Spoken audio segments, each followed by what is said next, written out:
पिशवीकडे नेत आहे ना? अरे मित्रांनो, पाणी प्यायला आलो होतो किचन मध्ये, तिथे उभा होता. आणि तुम्हाला काय म्हणा, काका काका इकडे या म्हणे. मी किती दिवस झालो म्हणे तिथे उभा आहे. तुम्हाला काय वाटतं की मी थकून गेलो, बोर झालो, आता मला नाही गल्लीतून चक्कर मारून या म्हणून. काय नाही का, फक्त आहे ना त्याला असं पुष्पाच्या घरापर्यंत चक्कर मारून आणत होतो, बाकी काही नाही. तुम्हाला बोलला तो? हो, मला बोल ना तू. माय गॉड. हो, अहो मला पण काहीतरी बोलतोय तो. काय रे राजा?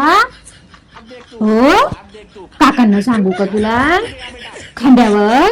बर बर बर. अहो तुम्हाला तर काय म्हणतोय? काय? तू म्हणते की फक्त पुष्पीच्या घरी घरापर्यंत नाही न्यायचं, पूर्ण गल्लीभर खांद्यावर फिरून आणलं. मी सांगलं असं तुला बोललं? हो, मला बोलला ते न्यावं त्याला गल्लीभर फिरून आणा.